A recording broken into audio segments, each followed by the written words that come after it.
देना होगा। मैं आप सभी का स्वागत है। मैं हूं डॉक्टर अवधेश मिश्रा। छत्तीसगढ़ की सियासत में आज सदन से लेकर सड़क तक एक ही विषय पे संग्राम दिखा। वो विषय था लॉ एंड ऑर्डर को लेके। कांग्रेस पहले सदन में हमलावर रही, स्थगन प्रस्ताव लेके आई। हालांकि स्थगन प्रस्ताव अग्राह्य हो गया, लेकिन सड़क पे जो कांग्रेस ने आज जोर दिखाया, ये जोर बताने के लिए काफी है कि छत्तीसगढ़ की सियासत में पिछले 4-5 अगर सरकारों के परिवर्तन का जिक्र कर लिया जाए तो जिस तेजी से विपक्षी दल हमलावर हुई है, शायद इतने कम समय में कोई विपक्षी दल किसी भी समय में हमलावर नहीं हुआ होगा। आज इसी विषय पर चर्चा करेंगे, लेकिन उससे पहले देख लीजिए ये खास रिपोर्ट। और आज आप सबकी मौजूदगी इस बात का प्रतीक है कि छत्तीसगढ़ में कांग्रेस जीवित है, ताकतवर है और जवाबदेही तय करने के लिए तैयार है। जी हां, छत्तीसगढ़ में विधानसभा और लोकसभा में शिकस्त झेलने के बाद कांग्रेस जीवित है। एक तरफ विधानसभा में सवाल, दूसरी तरफ सड़क पर प्रदर्शन। छत्तीसगढ़ में विधानसभा का मॉनसून सत्र का तीसरा दिन इसी तरह गुजरा। कानून व्यवस्था को लेकर विधानसभा घेराव की जो पिछले 15 दिन से रणनीति बन रही थी, उसमें पानी फिर नहीं वाला था कि कार्यकर्ताओं ने संभाल लिया। 24 जुलाई को हुए कांग्रेस के विधानसभा घेराव में टारगेट 25,000 कार्यकर्ताओं का तय रहा, लेकिन आए 2,500-3 हजार। फिर कांग्रेस प्रदर्शन के सफल होने का दावा कर रही है। इसी बीच सड़क से लेकर सदन तक कानून व्यवस्था को लेकर कई आरोप गूंजे। बलौदाबाजार हो, चाकूबाजी हो, हत्याएं या फिर नक्सली वारदात, कांग्रेस का आरोप साफ है कि कानून व्यवस्था की स्थिति बदहाल है। अगर सरकार नहीं आने वाला समय में इससे और बड़ा प्रदर्शन कांग्रेस पार्टी करेगी, लेकिन हमारा संघर्ष रुका नहीं है। हम करेंगे और सरकार को चुनाव देते हैं, कानून व्यवस्था ठीक कर ले, नहीं तो हमारी लड़ाई जारी रहेगा। इधर कांग्रेस के सदन के अंदर और बाहर के हंगामे को लेकर बीजेपी चिल मोड में है। अपने पक्ष को पहले ही मीडिया के सामने रख चुकी है। उप मुख्यमंत्री विजय शर्मा ने 2023 में सरकार के आने के बाद से लेकर अब तक के आंकड़े को पिछली कांग्रेस की सरकार से अच्छा बताया। वहीं छत्तीसगढ़ बीजेपी प्रदेश अध्यक्ष किरण सिंहदेव ने तीखा हमला करते हुए कहा कि 5 साल के कार्यकाल के दौरान पूरे देश में छत्तीसगढ़ अपराधगढ़ के नाम से जाना गया और इसका परिणाम जनता ने कांग्रेस को दे दिया है। वास्तविकता तो ये है कि पिछले 5 वर्षों में कांग्रेस की सरकार रही और पूरा छत्तीसगढ़ ही नहीं, पूरा देश ने देखा कि इन लोगों ने छत्तीसगढ़ को अपराध का गढ़ बना के रखा था। लॉ एंड ऑर्डर, कानून की व्यवस्था चरमरा गई थी। लूट, हत्या, अनाचार, दुराचार, बलात्कार सभी सीमा रेखाएं छत्तीसगढ़ में पार करके रख दिया था और उसका परिणाम भी हुआ। जनता ने इसको देखा और जनता ने और इसका परिणाम भी दिया सरकार से हटा के। विधानसभा में 25 और 26 जुलाई को 2 बैठकें होनी हैं। प्रदेश में सदन से सड़क तक हंगामा करने और सरकार को घेरने की स्थिति कितनी सफल हुई, ये आने वाले समय में होने वाले नगरीय निकाय चुनावों में पता चल जाएगा। लेकिन कांग्रेस ने अपनी रणनीति से बीजेपी को कड़ी टक्कर जरूर दे दी है। चाहे सदन में हंगामे की बात हो या सदन में सवाल पूछने की, छत्तीसगढ़ में मजबूत विपक्ष तो दिखाई दिया है। Bureau report, BSTV, Chhattisgarh. तो आपने देखा कि किस तरह से इस विषय पे जो है सियासत न केवल सदन में बल्कि सड़क पे भी आज देखने को मिली। आज इसी विषय पे चर्चा करेंगे। 3 बेहद ही खास मेहमान हमारे साथ जुड़े। मेहमानों का तारुफ आपसे करा देता हूं। पहले बीजेपी की ओर से डॉक्टर नवीन मार्कंडे जी है, वरिष्ठ नेता है, विधायक रह चुके हैं। नवीन जी, आपका बहुत स्वागत है। कांग्रेस की ओर से वरिष्ठ नेता, वरिष्ठ अधिवक्ता, सुप्रीम कोर्ट के अधिवक्ता अमित श्रीवास्तव जी है। अमित जी, आपका बहुत स्वागत है। बतौर राजनीतिक विश्लेषक, वरिष्ठ पत्रकार हमारे साथ अनिरुद्ध दुबे जी भी है। अविभाजित मध्य प्रदेश से लेकर सूबे की सियासत पे आपकी पैनी नजर होती है। अनिरुद्ध जी, आपका भी स्वागत है। नवीन जी, मेरा पहला सवाल आपसे है। आज कांग्रेस के तेवर न केवल सदन में बल्कि सड़क पे आज बड़ा इत्तेफाक रहा। नवीन जी, क्या आप अधिकांश समय सदन में अधिक जो है आप दीर्घा में मौजूद रहे, अध्यक्षीय दीर्घा में आपने सदन की कार्रवाई भी आज देखी है, विपक्ष के तेवर भी देखे हैं और सड़कों पे आंदोलन भी आपने देखा है, क्या कहेंगे इस पे? देखिए अवधेश जी, आज जो सदन में मैं रहा पूरा टाइम, सत्ता पक्ष और विपक्ष दोनों को सुना। जो स्थगन के ग्राह्यता पर आज चर्चा हुई और जिस लॉ एंड ऑर्डर के मुद्दे पर कांग्रेस ने जो अभियान छेड़े कि भाई सदन की घेराव करेंगे विधानसभा का, तो मुझे नहीं लगता कि दोनों में कोई सिमिलरिटी रहा। इसलिए कहा मैं ऐसा कि सिमिलरिटी नहीं रहा। जो मैं सदन में था तो मैंने विपक्ष को सुना है, विपक्ष सुना है तो क्यों ग्राह्य होना चाहिए स्थगन, उस विषय पर किसी सिंगल एक व्यक्ति ने भी वहां प्रदेश की लॉयन स्थिति पर अपनी बातें नहीं रख पाए। कोई अलग अलग दिशाओं में चले जाते थे और उस पर आसंदी से बार बार ये आता था कि भाई आप अपने लाइन पर रहिए और स्थगन पर बोलिए, लेकिन किसी ने नहीं कर पाया। अब मैं दूसरी बात और भी कह रहा हूं कि जब आसंदी से ये कहा गया कि पूर्व मुख्यमंत्री भूपेश बघेल जी को आप बोलेंगे, तो भूपेश बघेल जी उस पर बोलने से सीधा मना कर दिए, जी नहीं लगेगा, नहीं लगेगा। फिर ये भी देखा मैं कि जब नेता प्रतिपक्ष जी को जब बोलने की बातें आई तो नेता प्रतिपक्ष जी ने जो शासन ने रिपोर्ट प्रस्तुत किया है उसी को पढ़ दिए, उसके बाद कहा कि ठीक है। अब तो मेरे कहने का मतलब है कि टॉप के लीडर, जो कांग्रेस के टॉप के लीडर्स को स्थगन लाए तो सही, पर लाने के लिए ग्राह्यता पर चर्चा से एक तरह से उन लोग भागे और उसमें नहीं रहा। दूसरा तरफ जो सत्ता के खिलाफ, जो लॉ एंड ऑर्डर के खिलाफ जो कांग्रेस ने सड़क में जो लड़ाई लड़ी, तो जिस तरह से पहले हमारी कई बार कांग्रेस के साथियों से बातचीत हुई थी, उसके हिसाब से देखा जाए तो उन्होंने कहा कि 40-50 हजार लोग रहेंगे, लेकिन मुझे नहीं लगता कि 1000-1500 के आसपास रहा होगा। ये भी एक तरह से फीका लगा। मैं जवाब ले लेता। अमित जी बड़े वरिष्ठ नेता है, अमित जी मौजूद है। अमित जी भले सदन में ना हो लेकिन सड़क पे पूरे टाइम इनकी मौजूदगी आज वही पानी में भीगे भी है। जब वाटर कैनन चलाया गया तो अमित जी फीका रहा सो कांग्रेस का, सदन में भी और सड़क पे भी। बीजेपी कह रही है, जवाब दे दीजिए। देखिए अवधेश जी, मुझे ऐसा लगता है कि सरकार को आए 6 महीने हुए हैं। अब 6 महीने पे हमें इनका विधानसभा घेराव क्यों करना पड़ा वो मैं आपको बताता हूं, क्योंकि आप थोड़ी देर पहले ही मुझसे आप दोनों ने प्रश्न किया। देखिए लॉ एंड ऑर्डर, रायपुर हमेशा से छत्तीसगढ़ एक समरसता का अभेद किला रहा है, अभेद गढ़ रहा है, और छत्तीसगढ़ को शांति का टापू यूं ही नहीं कहा जाता। और हम सब 3 करोड़ जनता का ये प्रतिफल है, यहाँ पर जो रहते हैं उनका ये प्यार है कि लोग कहते हैं छत्तीसगढ़िया सबले बढ़िया। लेकिन इन 8 महीनों में ऐसा क्या हुआ कि कांग्रेसियों को सड़कों पे उतरना पड़ा। हमारे प्रदेश में, हमारी राजधानी में लगातार आप देखेंगे तो जिस प्रकार से भय, आतंक और लगातार चेन स्नेचिंग, लगातार लूट, डकैती, हत्या, और जिस प्रकार से बाहर के अपराधी आके जिस प्रकार से व्यापारियों के यहाँ बाहर में गोलियां चला रहे, ये छत्तीसगढ़ की ना रीति रही है, ना संस्कृति रही है, और शांति का टापू इसलिए इसे कहा जाता था। अब चूंकि यहाँ पर जो सरकार है, जिम्मेदारी और जवाबदारी उसकी बनती है, लॉ एंड ऑर्डर की, स्टेट का मुद्दा है, बिल्कुल है ना।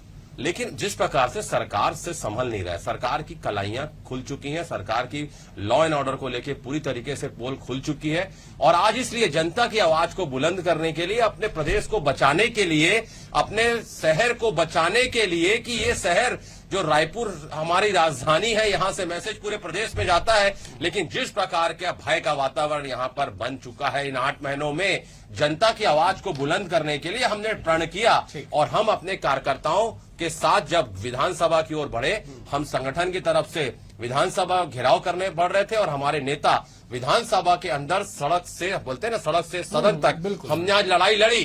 पुलिस, इन शासन प्रशासन का बैरिकेड भी हमें नहीं रोक पाया, क्योंकि हमने आज प्रण किया था अगर इन्होंने भी वहां ठाना है वहां पर बिजली गिराने की, तो हम कांग्रेस ने भी ठाना है वहीं आसिया बनाने की, और आज हमने उस बैरिकेड को गिराया। ठीक है, आसिया बना कि नहीं बना अमित जी? आसिया बनेगा, निश्चित तौर पे आसिया बनेगा। चलो मैं लौटूंगा, एक मिनट, जब आपने कहा है तो 1 मिनट और, कि कहते हैं ना, मेरा पानी उतर दे किनारे पे घर मत बना देना, हम कांग्रेसी समुंदर है, लौट के फिर आएंगे। चलिए, बहुत शुभकामनाएं हैं आप लोग को। आपने कहा कि प्रदेश और शहर को बचाने के लिए कांग्रेसिया सड़क पे उतर गए, और जहां पे बिजली गिरी वहां पे आपने आसियाना बना लिया।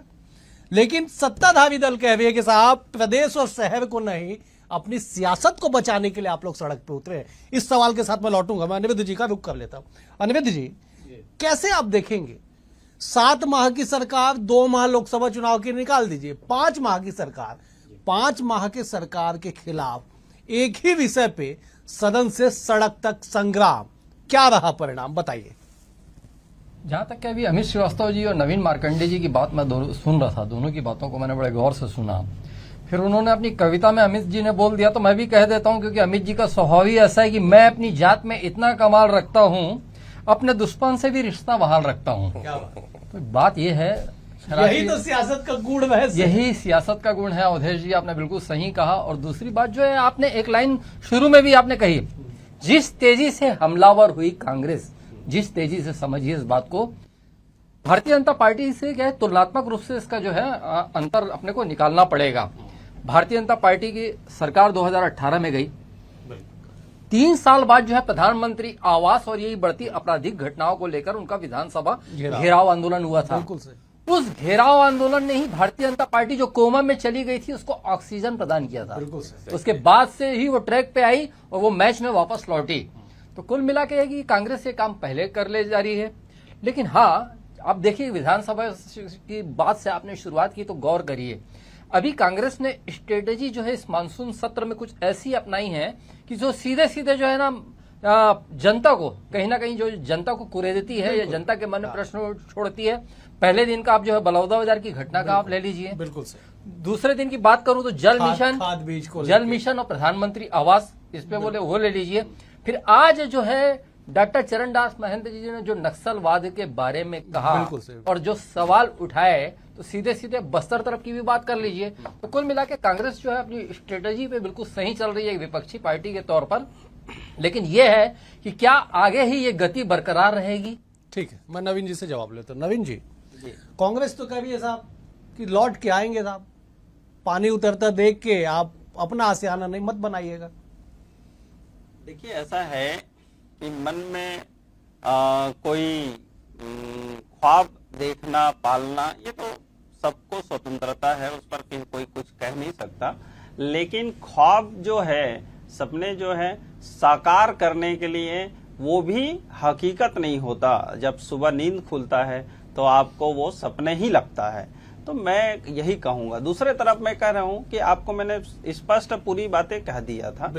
दूसरे तरफ मैं कहता हूं कि जिस तरह से नक्सली घटनाओं पर कंट्रोल आया और सबसे ज्यादा नक्सली मारे भी और गिरफ्तार भी और सरेंडर भी हुआ, ये एक तरह से हमारे लिए बहुत उपलब्धि है और छत्तीसगढ़ के शांति के लिए भी बहुत अच्छा था।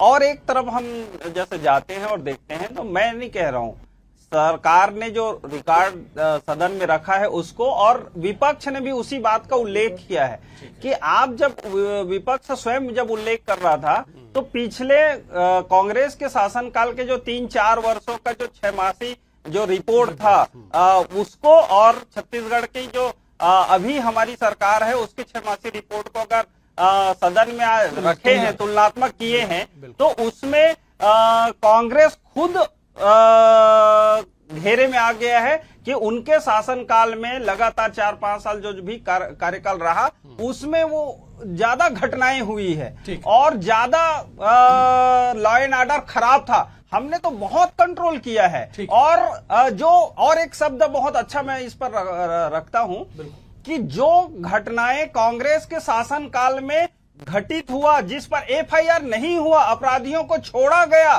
संरक्षण दिया गया, उन आवेदनों पर, पुराने आवेदनों पर एफआईआर करके अपराधियों पर कार्रवाई हुई। इसलिए हमारा जो इस समय के जो रिपोर्ट है उसमें आपको और भी ज्यादा दिख रहा होगा। लेकिन अगर दोनों को तुलना करते हैं तो इसका मतलब है कि अपराधियों को संरक्षण देने वाला कांग्रेस की पूर्ववर्ती सरकार आज अपने ही भाषा और शब्दों में और रिपोर्ट रखने में वो घेरे में आ गए थे। और इसलिए मैं कहूंगा कि कांग्रेस जो है असली मुजरिमों को संरक्षण देती है और दूसरे के ऊपर थोप कर अपना चेहरा बचाना चाहती है। नवीन जी, मैं लौटूंगा। अमित जी, वही सवाल मेरा कि प्रदेश और शहर को बचाने, बीजेपी कह रही साहब सियासत को बचाने, कांग्रेस अपनी सियासत को बचाने धरातल पे उतर गई। आज देख लीजिए, आपके प्रभारी ने कह दिया कि आपने कांग्रेस को जिंदा रखा है। मैं कोट करके कह रहा हूं। जी देखिए, लगातार मैं अपने काबिल मित्र की बातों को सुन रहा था। उन्होंने कहा सपने तो सुबह खत्म हो जाते हैं, लेकिन दोस्त मैं आपसे एक ही चीज कहना चाहता हूं, हम वैसा सपना नहीं देखते जो सुबह खत्म हो जाता है। हम वैसा सपना देखते हैं जब तक पूरा ना हो हम चैन से सो ना पाए। रही बात, और मैं अपने बड़े भाई अभी भैया कह रहे थे, तो मैं उनके लिए भी एक कोटेशन याद आ गया, आपको कह देता हूं अगर आपकी इजाजत हो तो। बिल्कुल। अनिरुद्ध भैया जहां भी जाते हैं अपने लिए जगह बना लेते हैं, इन्हें आता है हुनर दिल में उतर जाने का। मैं अब आगे कहता हूं कि जिस प्रकार से नवीन जी कह रहे थे, मैं आपको बताना चाहता हूं, मुझे पूरे विश्व में ऐसी कोई घटना याद नहीं आ रही। मैंने कहा मुझे बड़ी पीड़ा हो रही है कि मैं अपने प्रदेश के बारे में ऐसा कह रहा हूं, लेकिन आप बताइए कि इन 3 करोड़ जनता की जिम्मेदारी जवाबदारी सरकार की है कि नहीं नवीन जी? है ना? लेकिन आप मुझे एक एग्जांपल बता दीजिए पूरे विश्व में, take your own time, no problem, लेकिन कौन से ऐसे प्रदेश है या देश में कौन सी ऐसी घटना है, एक ऐसी जगह बताइए जहां पर एक ही दिन में एसपी और कलेक्टर कार्यालय को आगजनी के हवाले कर दिया गया होगा और आपकी सरकार तब भी खामोश रही। और आप कह रहे हैं कि हमारे से तुलना अध्यात्मक अध्ययन वो कर रहे हैं, तुलनात्मक अध्ययन कर रहे हैं। नहीं साहब, अगर हम आज सड़कों पे आए, हम आपके कारण सड़कों पे आए। और रही बात, मैं आपको बताऊं कि जनता के बीच में जब हम बैठते हैं, विपक्ष होने के नाते आवाज को बुलंद करना हमारी नैतिक जिम्मेदारी और जवाबदारी है। और अगर जनता को पीड़ा होगी, तकलीफ होगी, वेदना होगी, तो हम विपक्ष होने के नाते सड़कों पे लड़ाई लड़ेंगे, एक बार नहीं 100 बार लड़ेंगे। और आज हमने वही किया। और लगातार मैं आपको बता दूं कि आपने अभी जो एग्जाम्पल्स दिए कि ऐसा सदन में हो रहा था, मैं सदन में उपस्थित नहीं था, लेकिन आपने ठीक कहा अवधेश जी कि आज पूरे टाइम में धरने में उपस्थित था और मैंने सारी चीजों को देखा है कि आज जो जनता भी वहां पर थी, जनता को भी पीड़ा थी कि हमारे प्रदेश में क्या क्या हो रहा है और ये सरकार से संभल नहीं रहा है। अरे आपसे नहीं संभल रहा है, आप उस पर समीक्षा करिए और सर्वदलीय बैठक बुलाइए, जिम्मेदार जो बौद्धिक पत्रकार है उनके साथ बैठिए कि हमारे प्रदेश की स्थितियां ये हो रही है, हमसे संभल नहीं रहा है। डबल इंजन की सरकार में अगर ये स्थिति है तो मुझे समझ में नहीं आता कि इन 6 महीनों की सरकार में हम क्यों विधानसभा घेरने जाएंगे। हमने तो नहीं कहा था कि आप लॉ ऑर्डर संभालिए मत, लेकिन आपके कार्यकाल में ही भय का वातावरण क्यों निर्मित हो रहा है, ये भी एक चिंता का विषय है। ठीक है, अमित जी मैं लौटूंगा। आ नवीन जी, मैं एक बार अनिरुद्ध जी को इन कर लेता हूं, उनसे जरा जवाब ले लेता हूं। अनिरुद्ध जी, ये बात तो ठीक है कि सियासतदान जनता के मुद्दे को लेके मुखर तो होंगे, चाहे सदन का प्लेटफॉर्म हो या सड़क का प्लेटफॉर्म हो, अपनी बातों को रखेंगे। ये बात भी सोचने वाली है कि 7 माह में एक मुद्दे पे 2 जगह बड़े आंदोलन, सदन में भी तीखे तेवर और सड़क पे भी, ऐसा इतिहास में कभी देखने को मिला नहीं है। छत्तीसगढ़ राज्य गठन के बाद की बात कर रहा हूं मैं, कि 7 माह में, सरकार परिवर्तन के 7 माह पे विपक्षी दल सड़क पे उतर गई हो, और वो भी बिगड़ी हुई कानून व्यवस्था को लेकर। आप एक चीज गौर करिए अवधेश जी की, चाहे वो अरुण साव जी हो या विजय शर्मा जी हो या ओपी चौधरी जी हो, वो कहीं पे नहीं कहते कि हमारी सरकार, वो हर जगह कहते हैं कि विष्णुदेव साय जी की सरकार। अब ये क्या है, विष्णुदेव साय जी का चेहरा है और अब वो राजधानी के हैं, पूरे प्रदेश के हैं, अपने क्षेत्र के नहीं है विष्णुदेव साय जी। आज ये गौर करने वाली बात है जो आज मुद्दा है। मैं किसी पार्टी का पक्ष लेते हुए मैं बात नहीं कर रहा हूँ। बिल्कुल विश्नोई गैंग के गुर्गे, अगर कहीं वहां पे विश्नोई इतने जो है 1000 मील दूर बैठा है, उसके गुर्गे अगर कहीं छत्तीसगढ़ में और वो भी रायपुर को टारगेट कर रहे हैं, तो ये बहुत चिंता का विषय है। मतलब आने वाले समय में अंतरराष्ट्रीय स्तर के जो है, ये जो है डॉन, मतलब रायपुर में भी संभावनाएं तलाशने में कोई कसर बाकी नहीं रख रहे हैं। और आपको लगेगा कि मैं छोटा सा उदाहरण दे रहा हूं, लेकिन आप ये गुड़ियारी की जो घटना ले लीजिए, जो वहां पे मतलब अपराधी वहां पे बनाकर वीडियो डाल रहे हैं। मतलब एक पहले हम पढ़ा करते थे अखबारों में अवधेश जी, कोई हॉरर पिक्चर आती थी तो कमजोर दिल वाले ना देखें। वो जो वीडियो है मेरे हिसाब से तो वास्तव में कमजोर दिल वाला अगर कहीं देखा तो सहम जाएगा। तो मतलब ये हिम्मत अगर कहीं है तो इसके ऐसे मुद्दे पे अगर कहीं कोई राजनीतिक पार्टी, कोई भी सामान्य आदमी अगर कहीं विद्रोह करता है और आवाज उठाता है तो मैं उसे कहीं से गलत नहीं मानता। ठीक है, बिल्कुल सही। नवीन जी, आप जवाब देना चाह रहे थे अमित जी की बातों का, जवाब भी दीजिएगा और इस बात का भी उल्लेख कीजिएगा कि अगर बीजेपी कह रही है कि कांग्रेस केवल सियासी रोटी सेक रही है, तो साहब मुद्दा भी तो आप ही ने दिया है। देखिए अवधेश जी, मैं 2-3 शब्द में इसको स्पष्ट करता हूं। सबसे पहले तो ये है कि बलौदा बाजार की घटना की जो बातें आई, तो उसमें अपराधी कौन है? तो आपके विधायक, कांग्रेस के विधायक वहां देख रहे हैं उसको नोटिस जारी हुआ है, पूछताछ हो रहा है, वो जा नहीं रहा है। उसको चस्पा करना पड़ रहा है उसके बंगले में। दूसरे तरफ इनके एनएसयूआई और विधानसभा युवा कांग्रेस और कांग्रेस के जो नेता है वो जेल के अंदर है, वो स्वयं वहां तिरंगा झंडा को निकालते हुए देखा गया है और घटना करते हुए देखा गया है, वहां पर ट्रेस हो रहा है, वो अंदर जेल के अंदर है। तो ये लॉ एंड ऑर्डर को खराब करने की ठेका किसने लिया है? छत्तीसगढ़ को क्यों बर्बाद करने में तुले हुए हैं? अगर आपको मुद्दे की राजनीति करना है तो मुद्दे की राजनीति कीजिए। आप अपराधी और अपराध को स्वयं कर रहे हैं। अश्लील सीडी के मामला है भिलाई में, तुम्हारा विधायक उसमें लिप्त है, कैसे उसको बुलाया जा रहा है जांच में और क्यों नहीं जा रहा है, क्यों बचा जा रहा है? तो इस तरह से अगर आप करेंगे, और पिछली बात को मैं कहूंगा अवधेश जी कि भूपेश बघेल जी पाटन विधानसभा के अभी भी सदस्य हैं और पहले भी थे, मुख्यमंत्री थे। उनके क्षेत्र में बठेना कांड और एक और जगह के कांड हुआ था जिसमें 4-4 और 5-5 लोगों को, सोनकर परिवार और सतनामी परिवार को 5-5 लोगों को हत्या हुई थी। जांच क्यों नहीं हुआ भाई? अपराधी क्यों अभी तक घूम रहे हैं? क्यों उसको जेल में नहीं डाला गया है? जब मुख्यमंत्री के क्षेत्र में ही ये घटनाएं हो रही है तो फिर आपका लॉ एंड ऑर्डर कहां था? यहाँ महापौर के भतीजा सरेआम जो है किसी को चाकू मारता है, वो उसका लॉ एंड ऑर्डर कहां जाता है? और कई घटनाएं यहाँ हुई है, गोली चला है, दिन दहाड़े चला है, उसका लॉ एंड ऑर्डर कहां जाता है? मैं इसीलिए तो तुलनात्मक बताए ना, आप उनके शासन के 3-4 वर्षों का 6 माही का रिपोर्ट देख लीजिए और आज हमारा देख लीजिए। दूसरे तरफ मैंने और एक शब्द कहा है कि कांग्रेस की सरकार में एफआईआर ही दर्ज नहीं हो रहा था, अपराधियों को संरक्षण दे रहा था। उस एफआईआर को आज हम कर रहे हैं और अपराधियों को जेल के अंदर डाल रहे हैं। क्या हम गलत कर रहे हैं क्या? इसका मतलब है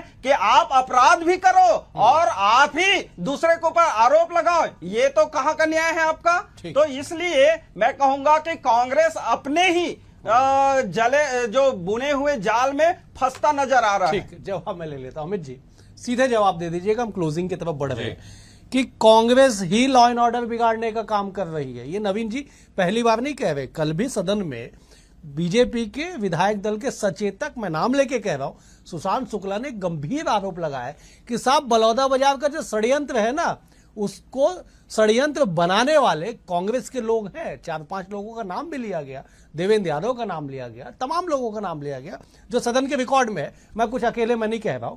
तो जो जाल बुनने की बात कही जा रही है, जो नवीन जी जिस बात का जिक्र कर रहे हैं कि साहब आप खुद ही लॉ एंड ऑर्डर बिगाड़ने का काम करते हैं और उसे सियासी मुद्दा बना के फिर सड़क पे उतर जाते हैं। देखिए, देवेंद्र यादव जी के भाई मेरे बचपन के मित्र हैं। मैं आपको बता दूं, देवेंद्र को मैं बचपन से जानता हूं। मैं बड़ी जिम्मेदारी के साथ आपको कह सकता हूं, देवेंद्र ऐसे किसी भी कुकृत्य में लिप्त नहीं होगा। रही बात, अभी आपने स्वतः ही बता दिया कि आपकी सरकार जो है ऊपर वहां पर लीक सरकार है और छत्तीसगढ़ में वीक सरकार है। आपने कहा कि आज वो घटना करने वाले कांग्रेसी हैं, आपकी सरकार क्या कर रही है? मैं बड़ी जिम्मेदारी के साथ कह रहा हूं, किसी ने भी अगर गलत किया है आप कर दीजिए उस पर कार्रवाई। हिम्मत क्यों नहीं है आपकी? क्योंकि आपको सिर्फ राजनीतिक रोटी सेकना है। और अगर आपको पता है कि इसने किया है, आप अभी तक कार्रवाई क्यों नहीं कर रहे हैं? और रही बात, आप कह रहे हैं कि लोग भगने का प्रयास कर रहे हैं, कुछ नहीं। आज दिन भर धरने में हमारे सारे लोग थे, विधानसभा की कार्रवाई में वो दिन भर बैठ रहे हैं, लेकिन आपको पता है कि आप झूठा आरोप लगा रहे हैं। आप मुद्दों को डाइवर्ट करने के लिए और अपने फेलियर को छुपाने के लिए सब आप एक माया जाल बनाने का प्रयास कर रहे हैं। लेकिन मैं फिर आपके माध्यम से कहना चाहता हूं अवधेश जी, किसी ने भी अगर छत्तीसगढ़ के फिजा को कलंकित करने का काम किया है, जहर घोलने का काम किया है, तो यहां की वीक सरकार उस पर कार्रवाई करने से क्यों डर रही है? किसको बचाना चाहती है? उनको भाजपा नेताओं को और बचाना चाहती है जो वहां पर लिप्त थे। आज तक उनके नाम पे नोटिस क्यों नहीं गई है? वो भाजपा के नेता थे इसलिए उनके पास नोटिस नहीं गई है। कांग्रेस के नेताओं को जबरदस्ती नोटिस भेज के प्रताड़ित किया जाता है। मतलब आपकी सरकार आ गई तो आप कुछ भी करेंगे, इस प्रदेश में लॉ एंड ऑर्डर के साथ खिलवाड़ करेंगे। अगर आपके पास है हिम्मत, किसी ने भी गलत किया, मैं आपके लोकप्रिय चैनल पे कह रहा हूं, उस पर कार्रवाई करिए। कांग्रेस आपके साथ है। ठीक है अनिरुद्ध जी, मैं आ रहा हूं नवीन जी, मैं आ रहा हूं, बस एक बार अनिरुद्ध जी से मैं जवाब इन्होंने नहीं बता पाए कि बलौदाबाजार जैसी घटना पूरे विश्व में कहीं हुई थी, क्या इनका फेल्यूर है? ठीक है अनिरुद्ध जी, जब मैं टिप्पणी कर दीजिएगा साहब कि लॉ एंड ऑर्डर का मुद्दा जनहित से जुड़ा हुआ मुद्दा है, इस पे सियासत क्यों ना हो? संक्षेप में जवाब दीजिए, मैं नवीन जी का रुख करूंगा फिर समाप्त करूंगा। निश्चित रूप से जनहित से जुड़ा मुद्दा है और इस पर सियासत होनी ही चाहिए। और आज देखिए क्या है कि बहुत मैंने गुढ़ियारी और ये बलौदाबाजार और दुनिया भर के मैंने उदाहरण दिए। आप और मैं भी इससे प्रभावित हो सकते हैं कभी। बिल्कुल बिल्कुल निश्चित तौर बिल्कुल। नवीन जी 10 सेकंड में जवाब दीजिएगा, मुझे क्लोज करना पड़ेगा। अवधेश जी, मैं वही बातें फिर एक बार कह रहा हूँ, कोट कर रहा हूँ कि आज सदन में यदि लॉ एंड ऑर्डर गंभीरता से कांग्रेस उठाती है या उठा रहा है, तो सदन में इनके पूर्व मुख्यमंत्री और नेता प्रतिपक्ष क्यों स्पष्टीकरण नहीं दिए, क्यों उस पर ग्राह्य होना चाहिए, इस पर उनने स्पीच नहीं किए। दूसरे तरफ देखा जाए कि इनके सारे नेता जो है लीग से हटकर बातें कहे हैं सदन में, ये भी अगर देखा जाए। और दूसरा तरफ मैंने आपसे स्पष्ट कहा है कि कांग्रेस के शासनकाल में जो घटनाएं हुई थी, उन घटनाओं पर हम आज कार्रवाई कर रहे हैं। इसका मतलब ये है कि कांग्रेस घटनाओं को आपकी जिम्मेदारी कम नहीं हो जाती, जो आपकी जिम्मेदारी और जवाबदारी कम नहीं हो जाती, उसने किया ही नहीं। ठीक है, मुझे समाप्त करना पड़ेगा, समय का अभाव है, मैं माफी चाहता हूं। अमित जी आपका भी शुक्रिया, नवीन जी आपका शुक्रिया, निवेदित जी आपका भी शुक्रिया। कुल मिला के ये कि लॉ एंड ऑर्डर कानून व्यवस्था एक ऐसा विषय है जो हर व्यक्ति से जुड़ा हुआ विषय है, तो स्वाभाविक है इस पे सियासत होना, लेकिन तमाम सियासत के बीच में जनहित कहीं दब न जाए, इस बात की चिंता हम सबको बैठ के करना होगा। फिलहाल आज इतना ही, कल एक और विषय के साथ होगी मुलाकात, तब तक के लिए नमस्कार।